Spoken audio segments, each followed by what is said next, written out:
Baik. Bismillahirrahmanirrahim. Assalamualaikum warahmatullahi wabarakatuh.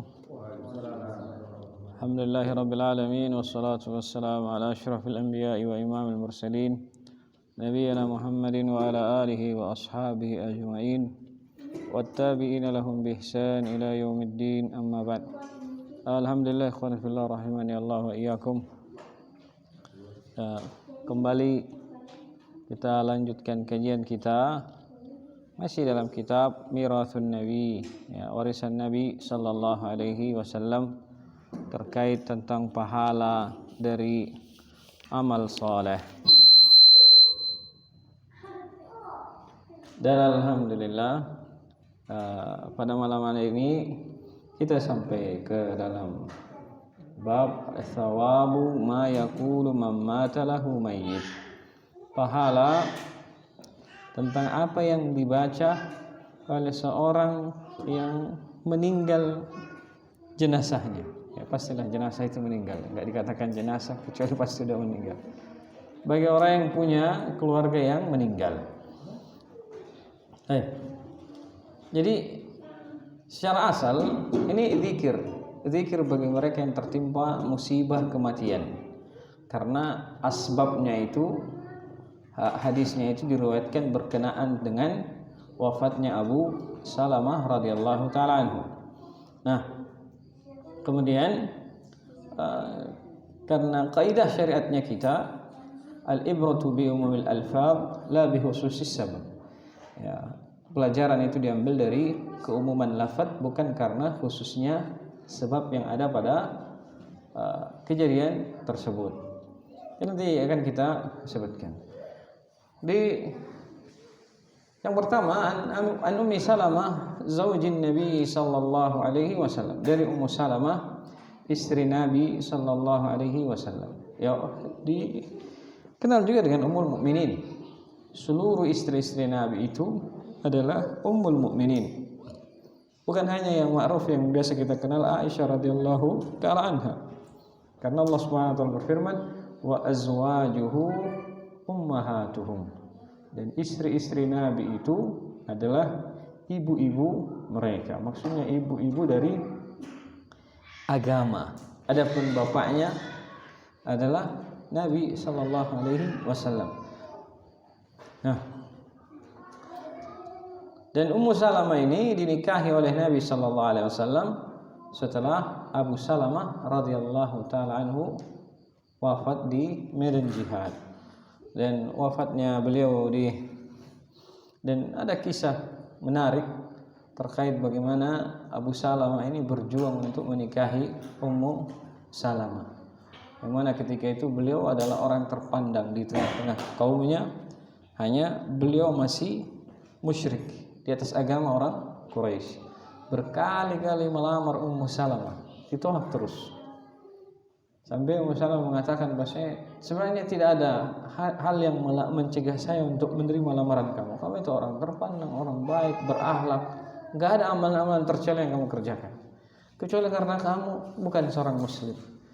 Maka dijadikanlah maharnya Ummu Salamah adalah keislamannya Abu Salamah radhiyallahu taala anhu. Nah, kemudian dari kemudian semeninggal Abu Salamah barulah beliau dinikahi oleh Ummu Salamah. Nah, di antaranya itu akan disebutkan kisahnya dalam hadis yang akan kita baca. Dari Ummu Salamah istri Nabi sallallahu alaihi wasallam radhiyallahu anha qalat, beliau berkata, sami'tu Rasulullah sallallahu alaihi wasallam yaqul, saya mendengar Rasulullah sallallahu alaihi wasallam bersabda, ma min abdin tusibuhu musibatun fayaqulu inna lillahi wa inna ilaihi raji'un, Allahumma ajurni fi musibati wa akhlif li khairan minha illa ajarahu Allah ta'ala fi musibatihi wa akhlafa lahu khairan minha. Kata Nabi sallallahu alaihi wasallam, ma min abdin, tidak seorang hamba pun, tusibuhu musibatun, yang ia ditimpa oleh musibah, fayaqulu, kemudian ia mengucapkan inna lillahi wa inna ilaihi raji'un, Allahumma ajurni, ya Allah berikan saya ganjaran pahala, fi musibati, dalam musibah yang aku hadapi, wa akhlif li khairan minha, dan gantikanlah aku dengan yang lebih baik. Illa ajrahu Allah Ta'ala fi musibatihi wa akhlafa lahu khairan minha, kecuali Allah akan memberikan dia pahala pada musibah yang alami dan Allah akan menggantikannya dengan yang lebih baik. Baik. Sebelumnya ini masih ada lanjutannya, kita syarah sedikit-sedikit. Pertama kata Nabi sallallahu alaihi wasallam, "Ma min abdin tusibuhu musibatun." Tidaklah seorang hamba itu tertimpa sebuah musibah. Musibah bentuknya umum. Ya, enggak disebutkan jenisnya musibah itu musibah seperti apa. Karena itulah kata para ulama, jadi doanya ini untuk seluruh jenis musibah, bukan musibah yang khusus dialami oleh Ummu Salamah. Karena Nabi SAW menyebutkan setiap siapapun hamba yang mendapatkan sebuah musibah, musibahnya tidak dijelaskan. Nah, salah satu ayat yang menjelaskan tentang musibah adalah apa yang disebutkan di dalam surah Al-Baqarah, wala nabluwannakum bi syai'in minal khauf, sedikit dari rasa takut, walju, sedikit dari rasa lapar, wa naqsil minal amwal, kekurangan harta, wa naqsil minal amwali wal anfus, jiwa, was thamarat, dan buah-buahan.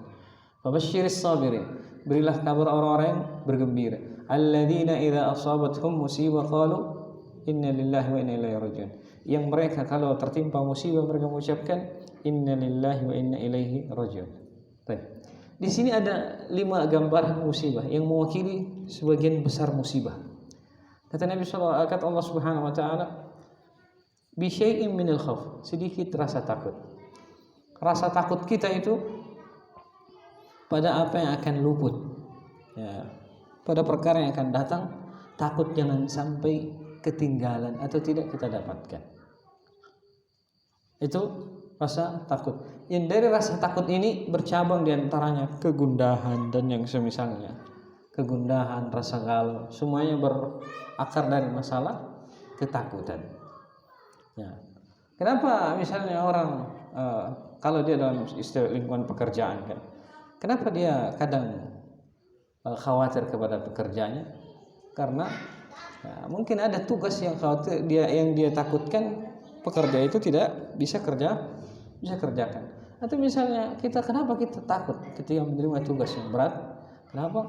Karena dalamnya ada kekhawatiran nanti kita tidak bisa selesaikan, atau mungkin kita kerjakan tapi tidak sesuai yang diharapkan. Kenapa misalnya kita takut memulai usaha? Itu kan semua bagian dari musibah. Kenapa kita takut memulai usaha? Karena ada ketakutan jangan sampai begini dan begitu. Itu semua bagian dari rasa takut. Nah, dan itu semua bagian dari yang namanya musibah. Bagian dari namanya musibah. Kemudian bisa minal khauf, dan yang masya Allah Subhanahu wa taala cuma menyebutkan syai', kata sedikit. Andai kata rasa takut itu kata para ulama diberikan secara menyeluruh utuh, maka selesai kita. Tidak ada yang bisa hidup. Mati kita karena rasa takut. Pernah dengar orang mati ketakutan masih dalam perkara dunia. Tapi karena Allah berikan semua rasa takut itu kepada kita, maka pasti kita semua selesai. Jadi karena Allah Subhanahu wa taala yang berikan sedikit, maka manusia pun merasakan sedikit rasa takut itu, dan rasa takut itu sudah cukup membuat hidupnya tidak tenang. Nah, yang selanjutnya walju, rasa lapar. Rasa lapar ya termasuk juga ya rasa lapar ya bermacam-macam, termasuk diantaranya kurangnya makanan yang disinggung di potongan ayat setelahnya, wa naqsi minal amwali wal anfusi was thamarat, dari buah-buahan. Itu bagian dari rasa lapar. Demikian pula berkurangnya jiwa. Berkurangnya jiwa, mayoritas kita itu memahami berkurangnya jiwa itu adanya orang yang meninggal. Karena yang namanya jiwa itu ada yang namanya jiwa utuh dengan kesehatan dia, ada yang berkurang jiwanya karena sakit. Maka orang yang sakit itu pun sebenarnya dia tertimpa musibah. Di situ juga tempatnya dia membaca kalimat inna lillahi wa inna ilaihi raji'un, karena berkurangnya jiwa. Seperti misalnya dia jalan berkendaraan, tidak sengaja motornya nginjak paku. bocor. Itu pun bagian dari ini bagian dari berkurangnya harta. Misalnya berkurangnya harta. Pada hari ini misalnya dia janjian mau pergi kajian, tiba-tiba malam meriang. Itu bagian dari berkurangnya jiwa. Itu bagian dari berkurangnya jiwa. Nah, itu semua bagian dari berkurangnya jiwa. Berkurangnya harta seperti yang kita kasih contoh tadi. Sebentar di perjalanan motornya nginjak paku bocor. Itu kan bagian berkurangnya harta. Karena mau tidak mau ya pasti keluar lagi biaya untuk membenahi kendaraan tersebut. Jadi apapun bentuknya, yang mana keadaan tersebut mengurangi nikmat yang ada pada kita, itulah bagian daripada musibah. Mata awalnya jelas, tiba-tiba mulai rabun, tiba-tiba mulai minus, akhirnya harus pakai kacamata. Itu musibah. Tetapi jarang di antara kita yang sadar itu musibah. Cuman taunya gangguan pada mata, berobat. Banyak yang luput fadilahnya karena dia itu musibah. Sehingga akhirnya banyak di antara kita tidak mengucapkan kalimat istirja ketika terjadi sesuatu pada dirinya. Seperti misalnya, dan semua yang contoh yang ada kita sebutkan itu di dalam ayat itu semua musibah yang kembali pada dunia seseorang. Kembali kepada dunia seseorang. Dan lebih besar daripada itu adalah musibah fiddin, musibah dalam agama seseorang. A'zamul musibah musibatul fiddin, musibah dalam agama seseorang. Bahkan kata Nabi sallallahu alaihi wasallam, Allah wala taj'al musibatana fi dinina. Ya Allah, jangan engkau jadikan musibah kami dalam agama kami. Karena yang pertama, kenapa bisa Nabi SAW berdoa seperti itu? Karena yang namanya musibah pasti terjadi. Kita hidup itu pasti diuji, mendapatkan musibah. Tetapi di seluruh musibah itu Allah Subhanahu wa taala telah beri kita hiburan dengan kalimat istirja misalnya, dijanjikan pahala misalnya, dan Allah ganti dengan yang baik kalau dia bersabar mengharap kepada Allah Subhanahu wa taala. Tetapi yang lebih mengerikan adalah musibah dalam agama. Kenapa? Musibah dalam dunia seorang itu orang sadar. Dia sakit, ada keluarganya meninggal, kecelakaan misalnya, alhamdulillah, sadar dia, oh ini musibah. Si fulan masuk rumah sakit, musibah, kasihan, dia lagi diuji. Tetapi pada agama seseorang kebanyakan tidak sadar. Kebanyakan tidak sadar. Karena itu saya contoh. Kenapa kebanyakan tidak sadar? Orang ahlul bid'ah itu semuanya adalah orang-orang yang tertimpa dengan musibah. Musibah dalam apa? Musibah dalam agama mereka. Sadar? Ya enggak sadar. Bahkan semakin yakin bahwasanya mereka berada di atas al-haq. Tetapi apa masalahnya?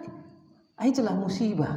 Musibah dalam agama lebih mengerikan daripada musibah dalam dunia seseorang. Musibah dalam dunia seseorang orang itu masih sadar. Tapi dalam agama, bahkan yang parahnya dalam agama itu, seorang tidak sadar kalau dia berada dalam musibah. Seperti misalnya sholat. Orang rajin sholat, tiba-tiba sholatnya bolong-bolong. Dari sejak awal itu, ketika dia masih rajin sholat, alhamdulillah, tiba-tiba sholatnya kurang satu misalnya, luput satu waktu sholat. Kadang dia masih merasa, gak apa-apa, satu sholat. Padahal dia telah terjatuh dalam musibah. Dan dari seluruh jenis musibah itu, yang lebih awal, yang lebih utama untuk kita beristirja di dalamnya adalah musibah ketika kita mendapati musibah dalam agama kita, yaitu innalillahi wa inna, tertimpa dalam musibah dalam agama. Seperti misalnya tiba-tiba muncul rasa malas untuk beribadah, dengar suara azan, kayaknya berat banget, itu musibah sebenarnya. Bolehlah segeralah istirja, innalillahi wa inna ilaihi raji'un, supaya kita sadar bahwa ya Allah, sesungguhnya kami dari Engkau dan kami akan kembali kepada Engkau. Biar dia bisa segera bangkit dari tempat duduknya memenuhi panggilan azan tersebut. Dan hampir seluruh jenis ibadah itu, seperti misalnya antara semangat dan rajinnya seorang itu kajian tanpa uzur misalnya, itu pun kadang sebagian adalah musibah tanpa kita sadari. Kalau kita mungkin masih sibuk karena pekerjaan, alhamdulillah itu masih dimaklumi. Apalagi karena sebagian kita mungkin bekerja pada momen-momen tertentu, di situ cuannya lebih banyak. Itu bukan celaan di situ. Bukan celaan. Kenapa? Karena Nabi SAW sendiri pernah mendoakan Hudzaifah bin Yaman. Hudzaifah bin Yaman pernah beliau utus dalam sebuah peperangan. Kemudian kata Nabi SAW, "Uraggibuka fil malis salih." Saya sangat berharap kamu dalam peperangan itu bisa mendapatkan ghanimah yang sangat banyak, sehingga kamu pun akan mendapatkan harta yang soleh. Maka kata Hudzaifah bin Yaman, "Ya Rasulullah, innama aslamtu atau hajartu." Ya Rasulullah, saya tidaklah berislam atau berhijrah karena mengharapkan harta, tapi saya mengharapkan agar saya bisa bersama engkau ya Rasulullah. Tapi kata Nabi SAW apa? Innal ma'in ni'mal mal salih lil mar'i salih. Sesungguhnya sebaik-baik harta itu wahai Hudzaifah adalah harta yang baik kalau di tangan orang yang soleh. Berarti boleh seorang memanfaatkan momen-momen tersebut ketika ada kesempatan dia bisa dapatkan, cuma boleh. Tapi maksud yang jadi celaan itu tidak ada kesibukan tersebut, tidak ada momen tersebut, murni karena rasa malasnya itu datang. Itulah musibah bagi dia. Itulah musibah bagi dia. Dan alhasil ya, kalimat ini innalillahi wa inna ilaihi raji'un juga ya, apapun musibahnya sebisa mungkin kita ucapkan innalillahi wa inna ilaihi raji'un. Jalan tiba-tiba ada motor lewat di samping, terkesan seperti merempet, innalillahi wa inna ilaihi raji'un. Ban motor bocor, innalillahi wa inna ilaihi raji'un. Dan seterusnya. Mau berangkat, kunci belum ketemu. Innalillahi wa inna ilaihi raji'un. Semua bagian dari musibah. Kadang kita nggak sadar, kita terlalu menganggap sepele.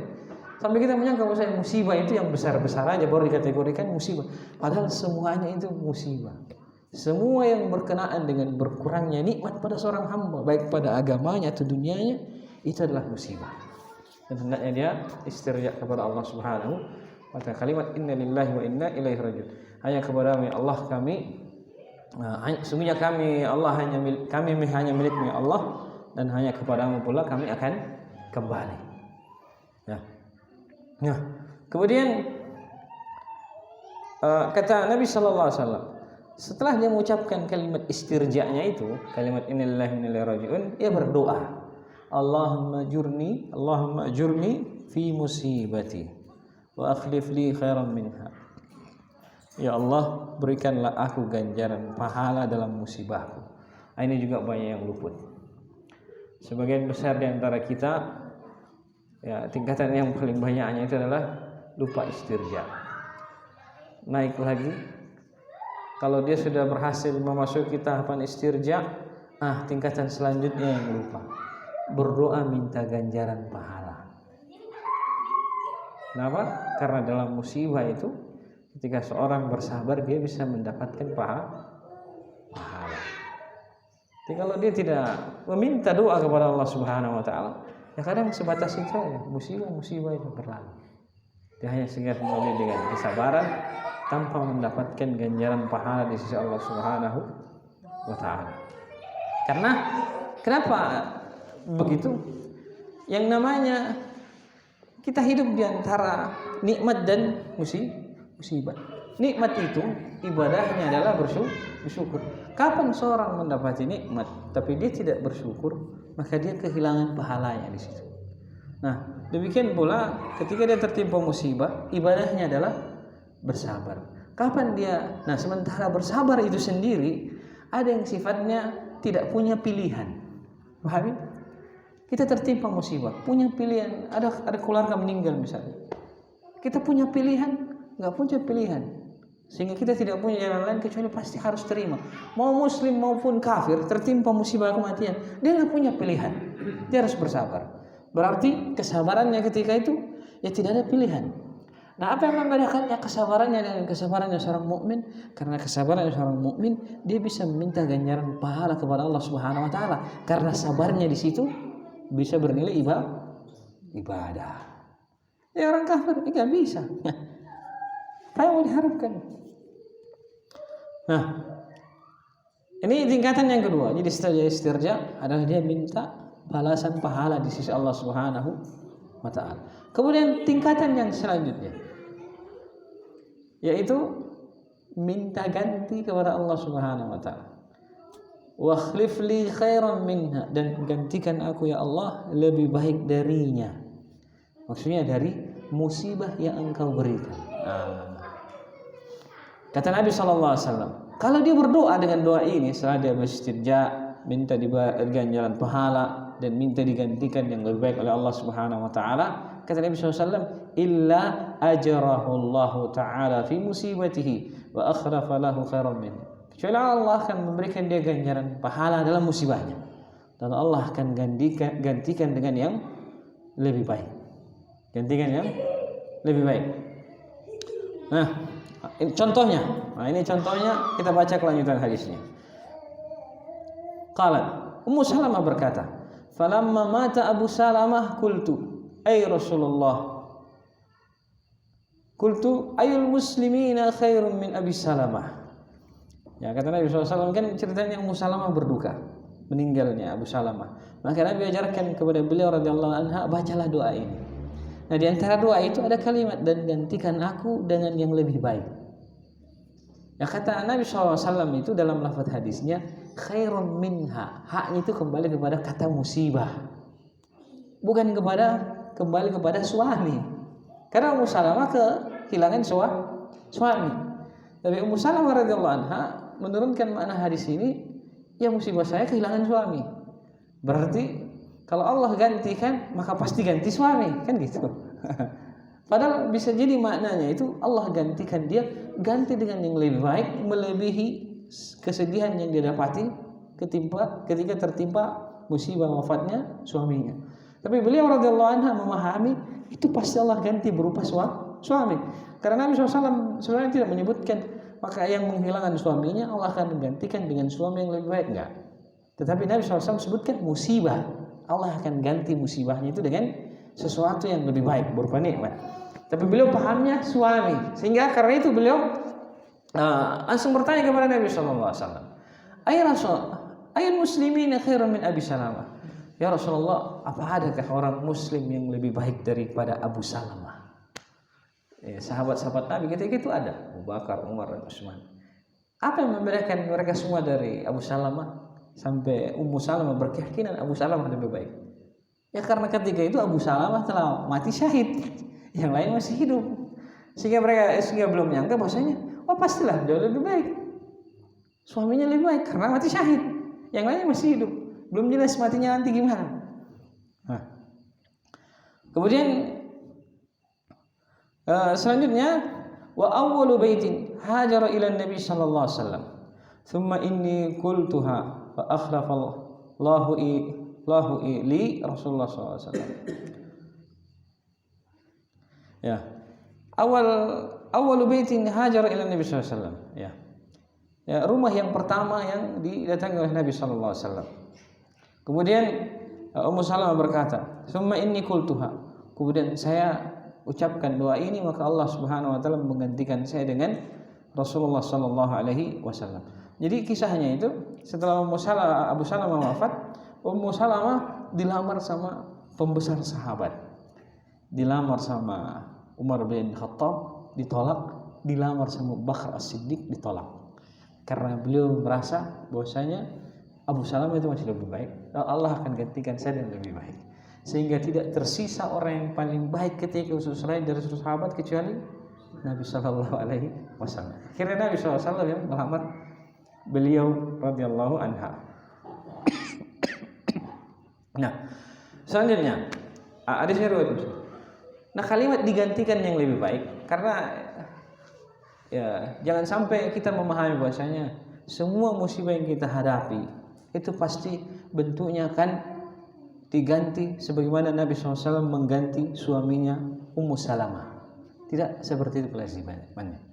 Tidak seperti itu kelazimannya. Artinya diganti dengan benda yang sama, enggak. Diganti dengan benda yang sama, enggak. Tetapi karena Nabi SAW menyebutkan diganti yang lebih baik dari musibahnya, maka penggantian itu beragam bentuknya. Kadang kita kehilangan pekerjaan, misalnya kehilangan pekerjaan yang gajinya lebih banyak, kan? Giliran diganti, justru kita dapat pekerjaan tapi gajinya lebih sedikit. Tapi pasti ada lebih baiknya, karena bisa jadi yang lebih sedikit itu dia lebih banyak berkahnya, Dan bisa jadi yang lebih sedikit itu dia lebih punya waktu untuk beribadah kepada Allah Subhanahu wa taala ketimbang yang banyak gajinya misalnya. Contoh kan. Ya. Nah, kemudian selanjutnya juga seorang misalnya kehilangan motornya rusak misalnya, tidak berarti bahwasanya ketika Allah ganti motornya yang rusak itu Allah akan ganti dengan motor baru. Belum tentu. Karena bisa jadi diganti yang rusak. Karena bisa jadi ketika Allah ganti dengan yang lebih baik itu Allah datangkan manfaat yang lebih besar motornya dari sebelum motornya itu rusak. Paham? Karena motornya yang butut itu agak tua, ketika terjadi kerusakan dia berdoa kepada Allah minta diganti, giliran diganti ternyata terbuka pintu rezeki yang lain yang dia pakai dengan motornya.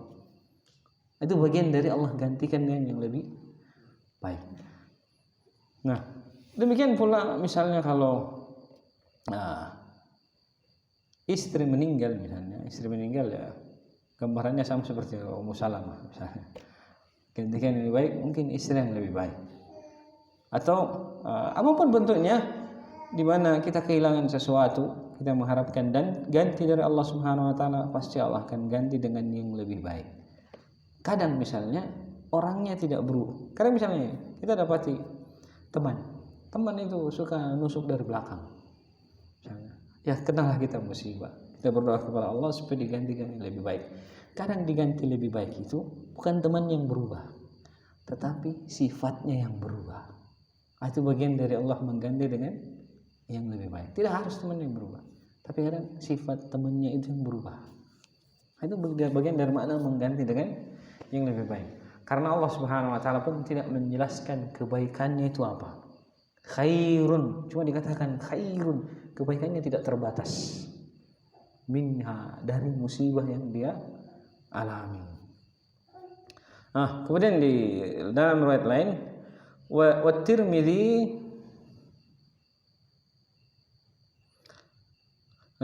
dan At-Tirmidzi illa annahu qala, riwayat Imam Muslim dan Imam At-Tirmidzi hanya saja beliau berkata, qalat Ummu Salamah berkata, maksudnya qalat qala Rasulullah SAW, Rasulullah SAW bersabda, idza asabat ahadukum musibatun falyaqul inna lillahi wa inna ilaihi raji'un, Allahumma indaka ahtasibu musibati fa'ajurni biha wa abdilni biha khaira. Kalimat yang lain maknanya yang sama. Ya, siapapun dan apabila seorang di antara kalian tertimpa musibah kemudian dia mengucapkan innalillahi wa inna ilaihi raji'un, berdoa, Allahumma indaka ahtasibu, ya Allah hanya kepadamu aku mengharap pahala musibati, dalam musibahku, fajurni biha, berikan aku ganjaran, maka berilah aku ganjaran pahala, wa abdilni biha khaira, dan gantikan aku dengan musibah yang terjadi ini kebaikan.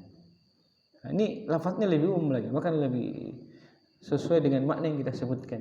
Fa abdilni biha khairan, gantikan aku dengan musibah tersebut dengan kebaikan, bukan diganti dengan yang lebih baik. Jadi yang pada kasus yang Ummu Salamah, prakteknya beliau diganti dengan Nabi Shallallahu Alaihi Wasallam. Tetapi ya, kalau praktek kehidupan kita, ya belum tentu kita bernasib seperti nasibnya Ummu Salamah radhiyallahu anha. Bisa jadi, tapi yang perlu kita yakini pasti Allah ganti dengan kebaikan apapun itu bentuknya. Baik. Kemudian bab selanjutnya, thawabu man mata bit-ta'un, pahala orang yang mati karena penyakit ta'un. Penyakit ta'un itu penyakit menular. Ini ada dua bab setelah ini berturut-turut. Ini semua penyebutan tentang orang yang mati syahid. Penyebutan tentang orang yang mati syahid. Nah, cuman secara umum kata para ulama itu syahid itu adalah orang yang mati. Ya, penyebutan kata syahid itu adalah penggambaran dari kesungguhan dia berjuang. Itu makna syahid.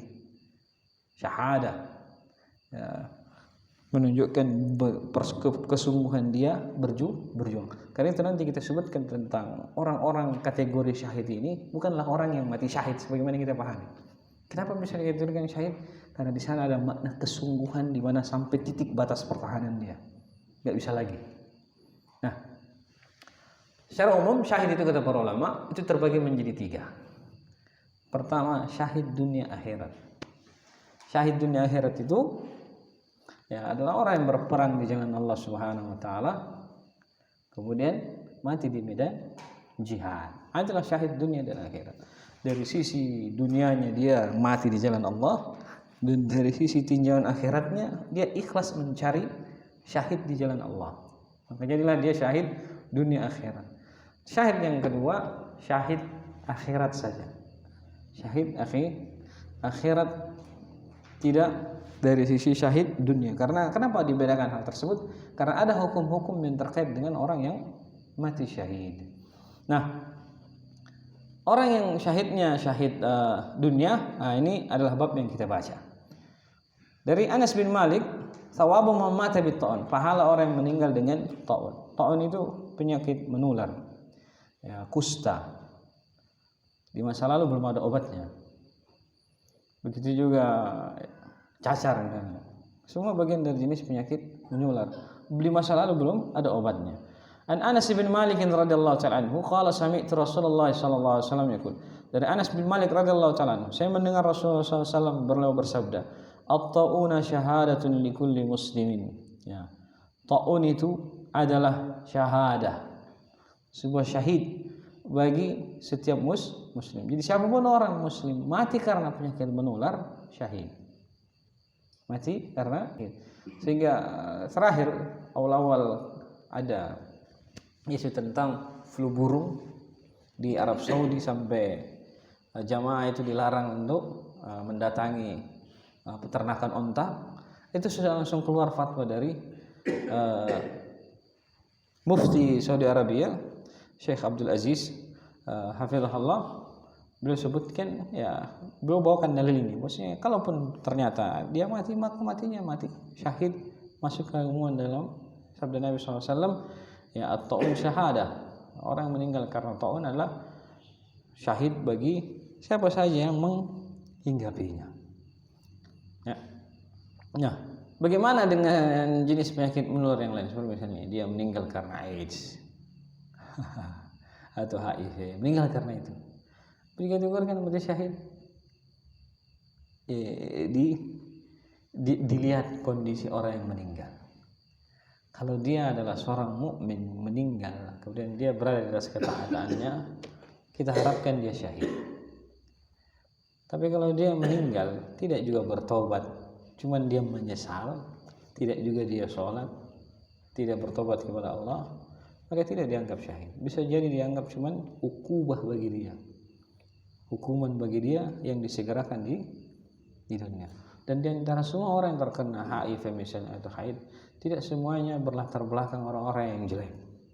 Ya, kadang cuma sebagiannya jadi korban misalnya, disuntik sama temannya, jarumnya kena penyakit, akhirnya dia ketularan. Dan kadang saya ada teman-teman yang brengsek karena sangat pergaulan, akhirnya dia kena. Nah, orang yang seperti ini, kalau dia segera kembali kepada Allah, bertobat kepada Allah Subhanahu wa taala dan ditakdirkan mati karena penyakitnya, kita harapkan dia mati di atas syahid. Nah, kemudian bab yang kedua, kata Nabi sallallahu alaihi wasallam, "Thawabu man qutila duna malihi aw damihi wa dinihi aw ahlihi." Pahala orang yang terbunuh karena memperjuangkan hartanya, kehormatannya, agamanya atau keluarganya. Kata Nabi sallallahu alaihi wasallam, dari sahabat Abdullah bin Umar radhiyallahu ta'ala anhu, bahwa saya kalau sami'tu Rasulullah sallallahu alaihi wasallam, saya mendengar Rasulullah sallallahu alaihi wasallam bersabda, "Man qutila duna malihi fahuwa syahid." Siapa yang terbunuh atau berperang karena mempertahankan hartanya, maka dia mati syahid. Dan juga kata, dan di dalam riwayat Imam Tirmidzi dikatakan bahwa Rasulullah SAW bersabda, "Man urida maluhu bighairi haqqin faqatala faqutila fahuwa syahid."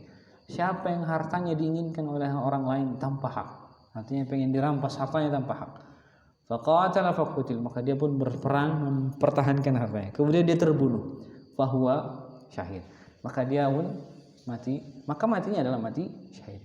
Nah, jenis ini adalah semua jenis mati syahid akhirat. Syahid akhirat.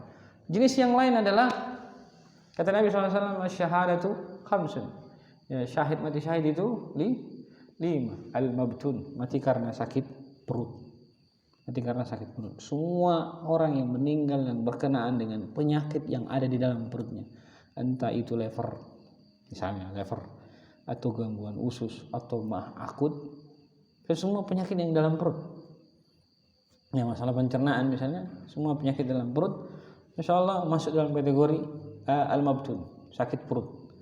Kemudian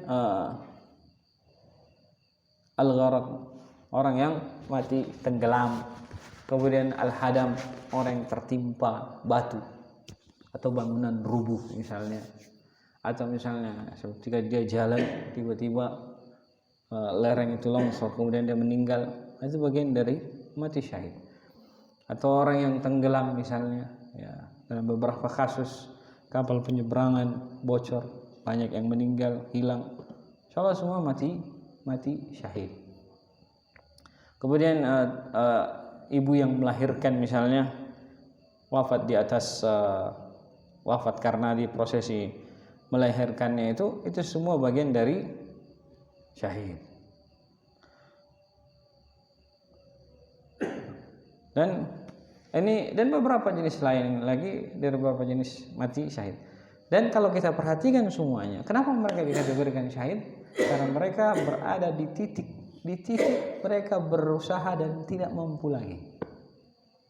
Orang misalnya mati karena sakit mah akut, karena semua yang sifatnya mati karena sakit perut, itu sudah nggak bisa ngapa-ngapain. Kenapa? Nggak mungkin diorek-korek itu perutnya di dalam. Kan gitu. Di masa lalu mungkin orang korek-korek. Gimana cara mengobati penyakitnya di dalam? Beda halnya kalau penyakitnya di luar. Masih bisa diobati, dikasih obat-obatan herbal misalnya dari luar. Atau di masa lalu dikasih pengobatan berupa api supaya lukanya cepat kering. Itu semua masih memungkinkan. Tapi giliran di perut, gak ada yang bisa berusaha apa-apa di masa lalu. Gak ada yang bisa berusaha apa-apa. Sehingga mereka berada pada ujung perjuangannya, nggak bisa lagi ngapa-ngapain. Begitu juga misalnya orang yang tertimpa bangunan atau ketipan batu, atau jalan di sampingnya bangunan yang lagi dirobohkan tiba-tiba ketimpa, nggak bisa apa-apa emang lagi dia. Gimana cara berjuang? Bergerak pun sudah nggak bisa. Dan itu menunjukkan usaha mereka yang sudah maksimal, menunjukkan kesyahidan mereka. Begitu juga orang yang tadi tenggelam kita sudah sebutkan. Begitu juga ibu yang melahirkan misalnya, semuanya sudah sampai pada titik perjuangannya mereka dikatakan syahid.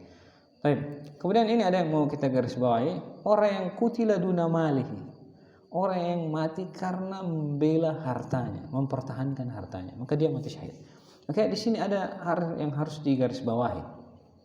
Bagaimana tentang orang yang bertahan membela hartanya, akhirnya dia melawan kepada pemerintah. Ini ada beberapa kasus. Misalnya pemerintah kita ini ada kasus sengketa misalnya, ada beberapa kejadian kasus sengketa tanah. Negara mengklaim itu adalah tanah milik negara. Sementara yang sudah tinggal lama di situ mengklaim ini tanah milik kami. Terjadilah begini, dimenangkan di pengadilan, akhirnya digusur dia. Nah, apa hukumnya dia berjuang di situ, membela, berjuang mati-matian, melawan petugas eksekusi sampai dia mati? Sampai dia mati. Jawabannya di sini bukan tempatnya. Karena di sana dibedakan antara ketaatan kepada pemerintah dan ketaatan kepada selainnya. Ketaatan kepada pemerintah dan kepada selainnya. Kalau kepada selainnya maka berlaku ayat ini, berlaku hadis ini. Karena semua orang yang ingin mengambil harta kita tidak dengan cara yang hak, kita wajib untuk membela, mempertahankannya. Tetapi kepada pemerintah, pada pemimpin yang zalim, kata Nabi SAW, isma' wa tuti, dengar dan taat. Wa in daraba dhahrak wa akhadha malak, walaupun mereka memukul punggung kalian dan mengambil harta kalian, mengambil pasti tidak dengan cara yang hak. Kata Nabi SAW, isma' wa tuti, dengar dan taati. Jadi dibedakan antara kelompok yang satu tadi, bukan pemerintah dengan pemerintah. Dan yang selanjutnya, kalau orang-orang yang berbuat, perbuatannya mereka terbatas. Kalau bukan pemerintah, terbatas. Dan mereka masih memungkinkan dihukum oleh pemerintah. Tetapi kalau pemerintah, siapa yang mau menghukum? Kan gitu. Siapa mau? Gak ada yang bisa menghukum.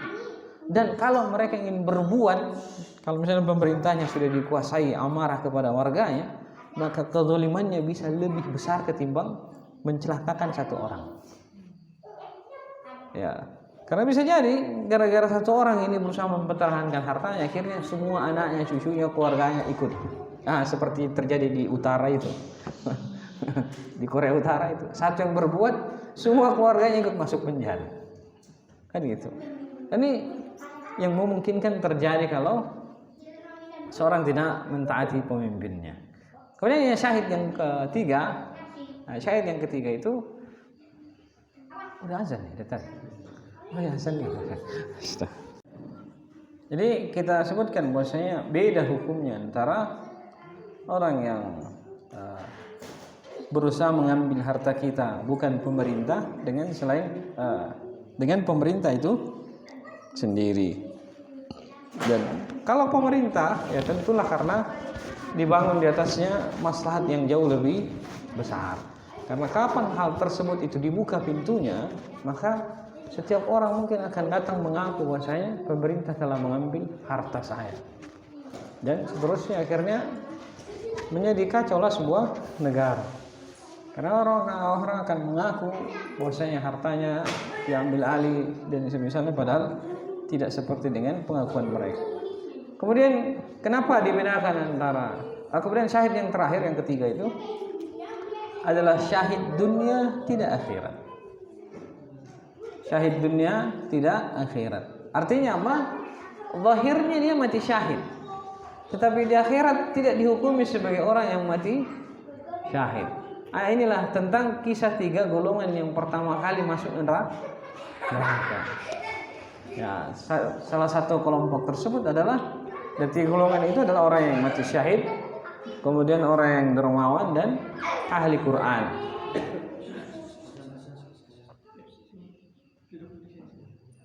Nah, satu ahli Quran. Dan semuanya ditanya kepada Allah Subhanahu wa taala tentang nikmat yang Allah berikan, maka semuanya mengaku bahwasanya mereka ikhlas.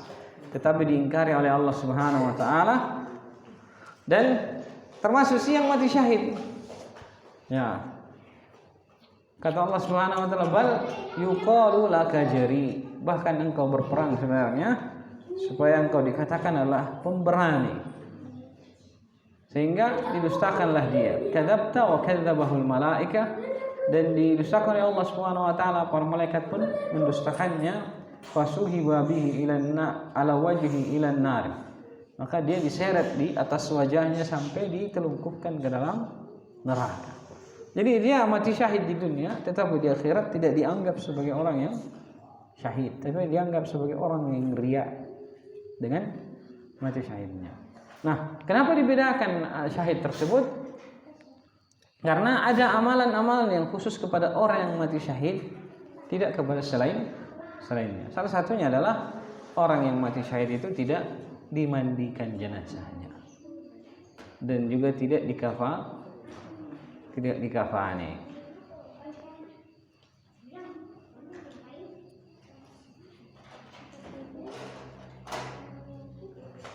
Ya, mereka hanya ditutup dengan kain, dengan baju mereka yang bersimbah darah. Kenapa, kata para ulama, kenapa tidak dikafani? Karena mereka, begitu juga kenapa tidak dimandi? Karena mereka yang dibangkitkan dengan keadaan mereka mati. Jadi mereka mati dengan darahnya, luka yang terbuka, dengan itu mereka akan dibangkitkan di hari kemudian, dan dengan kondisi itu pula lah mereka akan mengadu kepada Allah Subhanahu wa taala. Kata ya Allah, kami mati di jalanmu. Ini buktinya nih. Sehingga mereka tidak dimandikan dan juga tidak dikafani. Disolatkan iya. Disolatkan iya. Nah, terkait dengan itu kejadian tsunami 2004, banyak yang meninggal. Semuanya mati tenggelam. Tidak disolati dan bahkan tidak dikafani. Hukumnya apa? Jawabannya itu semua masuk dalam pembahasan darurat. Karena tidak memungkinkannya mereka dikafani dan disolati dengan jumlah yang terlalu banyak. Sehingga muncul dari fatwa-fatwa para ulama adalah mereka dikuburkan dalam satu liang lahat, yang penting menghadap kiblat, walaupun dengan kantung jenazah. Itulah yang terjadi pada kejadian Aceh. Nah, begitu juga yang terakhir, yang baru-baru, yang berita penambang emas dari Bogor yang tenggelam di dalam sumur. Ya, matinya adalah mati syahid. Syahid apa? Syahid akhirat. Syahid akhirat. Mereka matinya insyaallah mati syahid akhirat. Nah, tetapi tidak memungkinkan untuk dikafani dan dimandikan karena tidak ada jenazahnya, nggak bisa diambil. Sehingga hal itu bagian daripada pembahasan uzur. Tetapi tetap wajib untuk disolati. Itu berlaku pada seluruh kejadian ketika kita tidak mampu untuk memenuhi kewajiban kita terhadap jenazah, karena memandikan jenazah itu, mengkafani jenazah dan mensolati jenazah kewajiban yang hidup.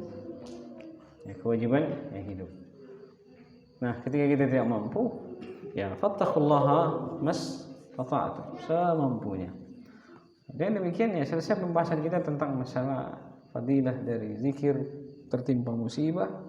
Dan ini ada yang ketinggalan, hampir ketinggalan, jauh lebih penting. Nah, ini kalau kita tertimpa musibah. Sekarang bagaimana kalau kita melihat orang yang tertimpa musibah? Jauh lebih penting. Kenapa? Karena setiap musibah yang menimpa kepada orang itu, kalau kita tidak sikapi dengan yang benar, takutnya musibah itu pun akan tertimpa kepada diri kita.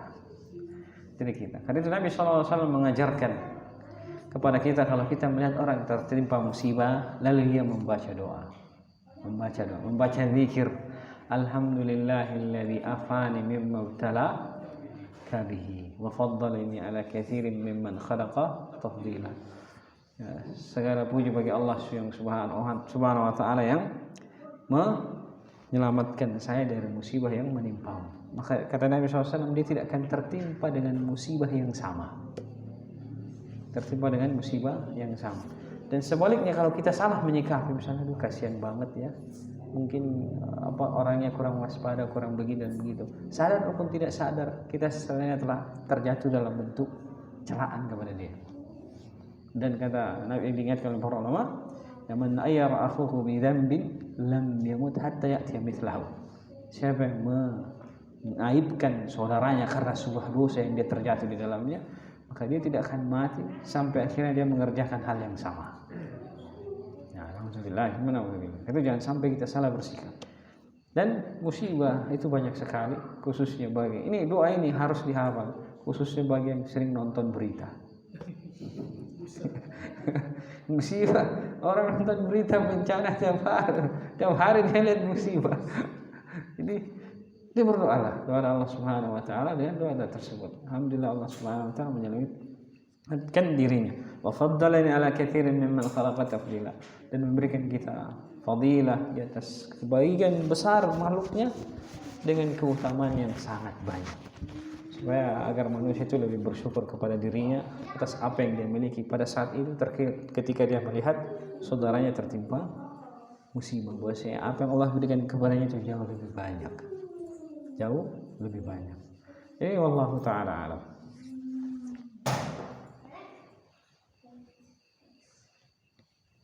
Ya.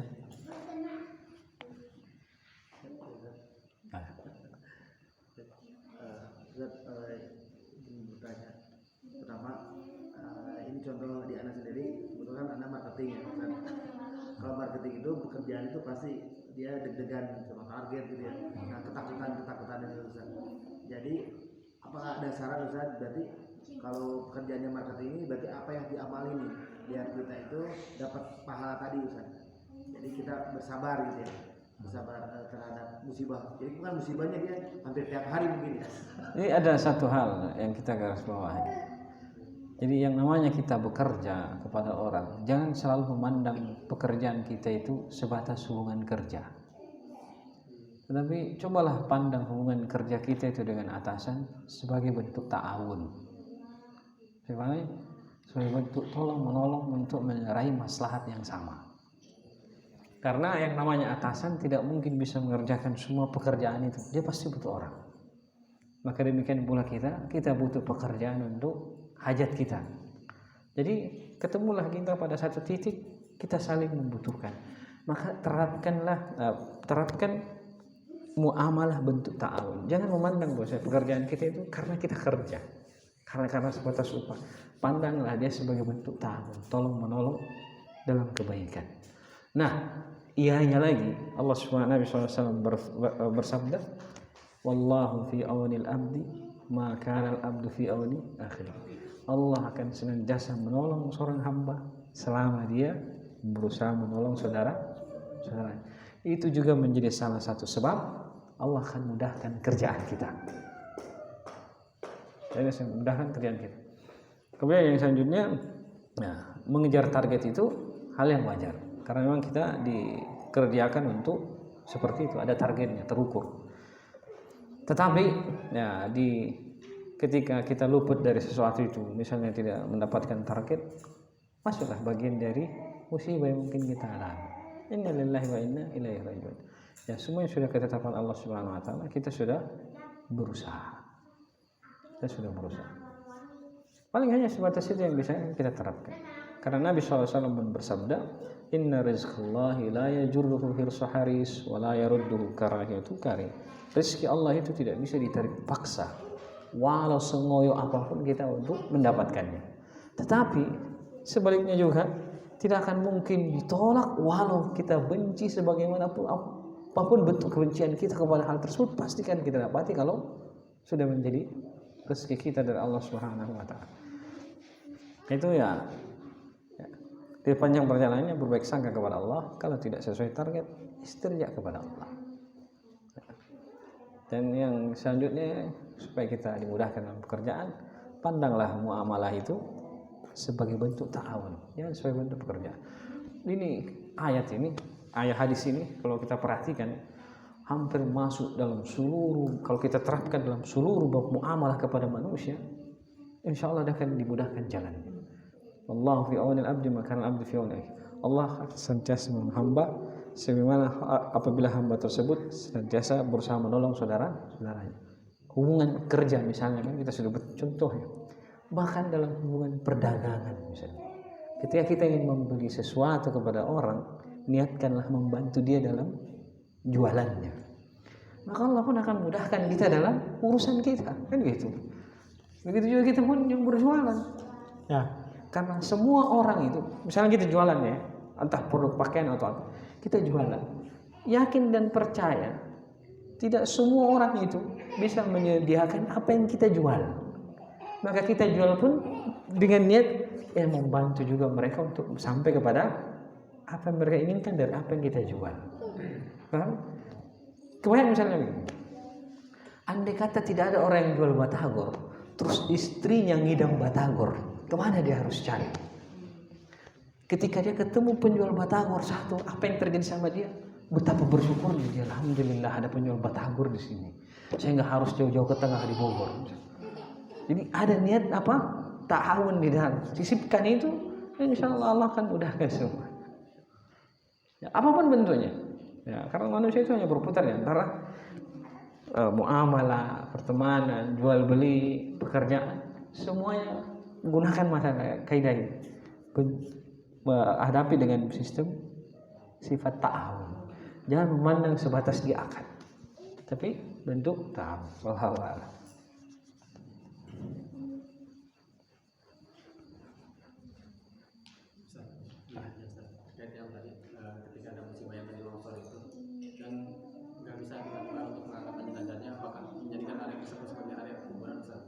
Iya, pasti jadi kuburan. Dan ya udah, di situ aja kuburannya. Dianggap sebagai area kuburan. Karena sudah ada yang dikubur di dalamnya. dan itu tidak bisa dipindah, pasti nggak bisa dipindah. Karena syarat memindahkan kuburan adalah memindahkan jenazahnya. Karena sebagian masyarakat kita itu memindahkan kuburan ketika jenazahnya tidak ada, cuma simbolisasi ambil tanah di atasnya, taruh di kampungnya, pasang nisan. Nah, mereka anggap sudah memindahkan kuburan, padahal nggak ada di sini, nggak ada di sini.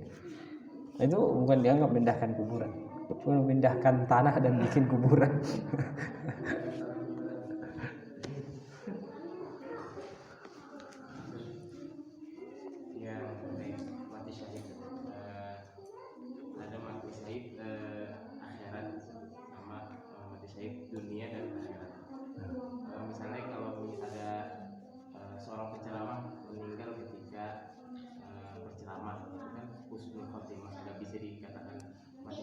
Diharapkan husnul khotimah. Ya, tidak bisa kita katakan mati syahid karena Nabi SAW menyebutkan golongannya. Disebutkan golongannya, kecuali jelas bahwasanya orang yang di atas itu lagi ceramah tiba-tiba terkena misalnya serangan jantung. Karena semua penyakit yang sifatnya sumbernya dari dalam. Dia mati, ya mungkin kita katakan mati syahid. Mati syahid. Dan yang selanjutnya karena dia berada di atas amalan soleh, maka jadilah matinya insyaallah husnul khatimah.